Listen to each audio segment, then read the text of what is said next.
এখন যে কথা কব করবার আপনারা কেউ মাইন্ড করেন না, ডোন্ট মাইন্ড। রমজান মাস আসলে কিছু মুসল্লির গ্যাস্ট্রিক বেড়ে যায় নাকি? কথা কয় না, গ্যাস বেড়ে যায় না? ইমাম সাহেব চাচা এবার কি রোজা রাখবেন? বাবা রাখতে তো চাইছিলাম, তো গ্যাসের চাপ একটু বেশি মনে হচ্ছে এবার। আল্লাহ কাছে কবরে আইলে তোরে বাটাম চালান দেবো রে। আচ্ছা বলেন তো, শরীর দেওয়ার মালিক কে? আল্লাহ। রোগ দেওয়ার মালিক কে? আল্লাহ। রোগ থেকে মুক্তি করার মালিক কে? আমার আল্লাহ। আপনি নিয়ত করেন, আল্লাহ আমার শরীরে রোগ আছে, আপনি যদি ভালো করে দেন, ইনশাল্লাহ নিয়ত করলাম আগামী এই মাসটা রোজা রাখবো, সুবহানাল্লাহ বলবেন না? আজকে কাদের জন্য দোকানদারি করেন? বাবা জিগাইলাম চাচা রোজা রাখেন না করে, কেউ উঠবেন না, সবাই আমার দিকে তাকান। সিয়ারা যদিও ভালো নেই আছেন, আজকে উঠবেন না।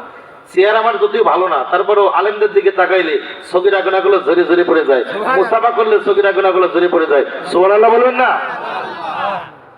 আমরা তো ছেলেদেরকে আলেম বানাতে চাই না, ভাইদেরকে আলেম বানাতে চাই না, মনে করি এসপি বানাবো, ওসি বানাবো, ম্যাজিস্ট্রেট বানাবো, বিশাল টাকা পয়সা কামাবো, তাই না?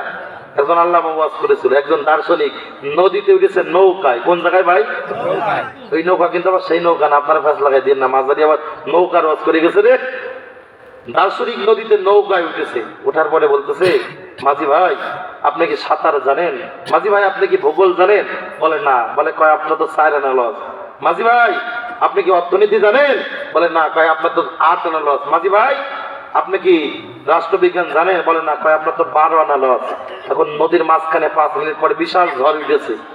মাঝি ডাক দিয়ে বলে, ভাই ও দার্শনিক সাহেব, এবার আপনি ভেবে চিনতে বলেন, আপনি কি সাঁতার কাটতে জানেন নাকি? বলেন না। ভাই হাই হাই ঘোড়ার ডিম আপনার তো 16 আনা লস, কথা বলেন ঠিক কিনা?